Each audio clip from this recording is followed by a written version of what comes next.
جناب علی خوش آمدید کہتے ہیں آپ کو ایک بار پھر، اور جناب قبلہ مفتی سہیل امجدی صاحب ہمارے ساتھ موجود ہیں اس سیگمنٹ میں بھی. ابھی ہم اس سیگمنٹ سے پہلے بھی ہم یہی بات کر رہے تھے، میں بلکہ اسی کو جاری رکھتے ہوئے ایک استدعا کر دوں. کل علماء کرام نے باقاعدہ اس پہ بات کی ہے، فقہی حوالے سے رائے دی ہے، اخلاقی حوالے سے رائے دی ہے.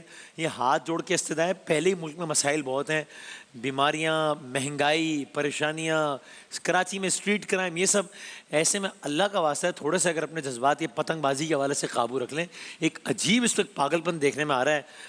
انٹرنیٹ پہ سوشل میڈیا پہ فوٹیجز پھیلی ہوئی ہیں، کسی کی گردن کٹ رہی ہے، کسی کی آنکھ کٹ رہی ہے، کوئی مر گیا ہے، کسی کا جنازہ اٹھ رہا ہے، اس لیے کہ شوق ہی ختم نہیں ہو رہا ہے کہ نہیں وہ کاٹنے والی ڈور سے پتنگ اڑانی ہے.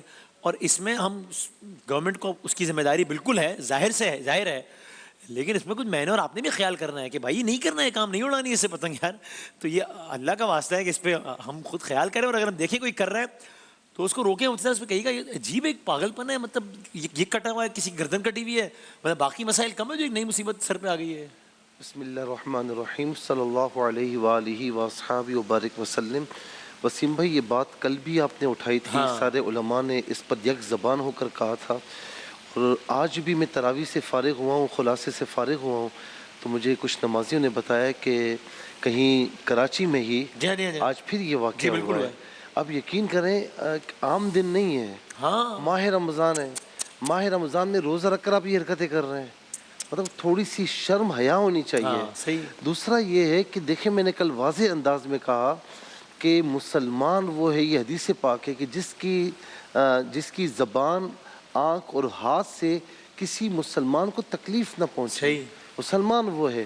تو اس کا مطلب کیا ہے کہ جس کی آنکھوں سے، جس کی زبان سے، جس کے ہاتھوں سے مسلمان کو تکلیف پہنچ رہی ہے، تو اس کا مطلب ہے کہ اسے اپنی ایمانی کیفیت کا، جو ایمانی کیفیت ہے، اس کا اثر نو جائزہ لینے کی ضرورت ہے. اور کل بھی میں نے کہا تھا، میں آج پھر کہہ رہا ہوں کہ اتنے ساری خرافات کے ہوتے ہوئے، اور جس میں انسانی جانیں ضائع ہو رہی ہیں، لوگ زخمی ہو رہے ہیں، بچے زخموں سے لت پت پڑے ہوئے ہیں، گردن کٹی ہوئی ہے، میں کہتا ہوں کہ یہ اب صرف حرام نہیں، یہ اشد حرام ہے. اور معاشرے میں بڑوں کی یہ ذمہ داری بنتی ہے کہ اگر ان کا بچہ یہ کام کر رہا ہے تو سختی سے روکیں. مفتی اکمل صاحب نے دوپہر میں کہا جلا دیں پتنگیں، اگر آپ کے بچے لاتے ہیں گھروں پہ آپ مطلب پھینک دیں اس کو. دیکھیں پتنگیں جلانے سے کام نہیں بنے گا، بچوں پر سختی کریں کہ یہ نہیں کریں، بالکل سختی کریں کہ یہ نہ کریں آپ. بالکل صحیح، بالکل.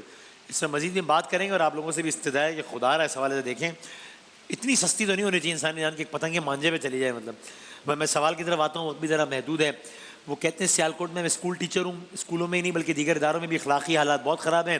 لوگ اپنے فائدے کے لیے دوسروں کو نقصان پہنچاتے ہیں. ہمارے یہاں بھی ایک دوسرے کی شکایت کرنے کا رواج عام ہے، لیکن میں اس سے محفوظ ہوں، لیکن اپنی ساتھی اساتذہ کی شر سے محفوظ نہیں ہوں.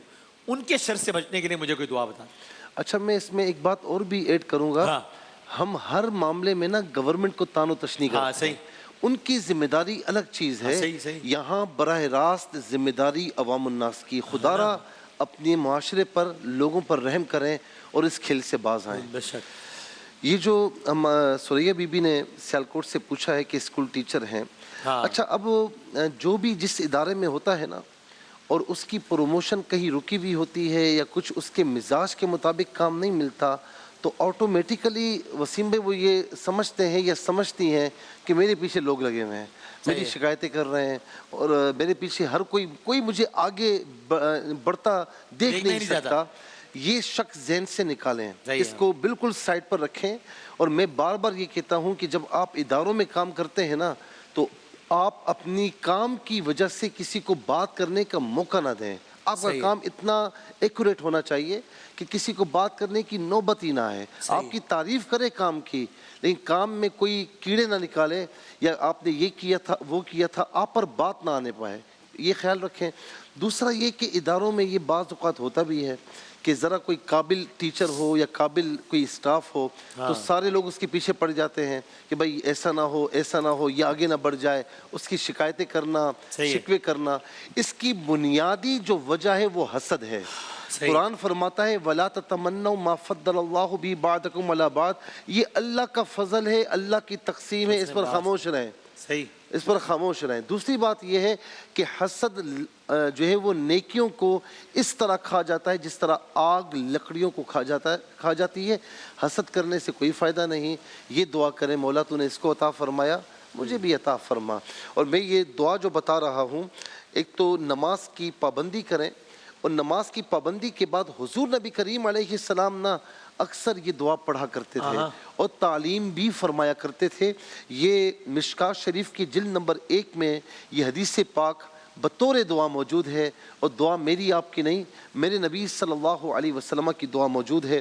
بسم اللہ الرحمن الرحیم، اللہم انا نجعلک فی نحورہم ونعوذ بک من شرورہم۔ اے اللہ، ترجمہ، اے اللہ ہم تجھے ان کے مقابلے میں اپنے لیے ڈھال بناتے ہیں اور ان کی برائیوں سے تیری پناہ لیتے ہیں۔ صحیح۔ ترجمے کو ایک مرتبہ پڑھ لیجئے گا، اور میں آپ کو بتا دوں، اللہم اے اللہ، انا نجعلک ہم تجھے بناتے ہیں، فی نحورہم ان کے مقابلے میں ڈھال، اور نعوذ بک ہم پناہ چاہتے ہیں تیری، من شرورہم ان کے شر سے۔ تو یہ ترجمہ میں نے آسان کر دیا آپ کا، تو اس کو لکھ بھی لیجئے گا، یاد کر لیجئے گا۔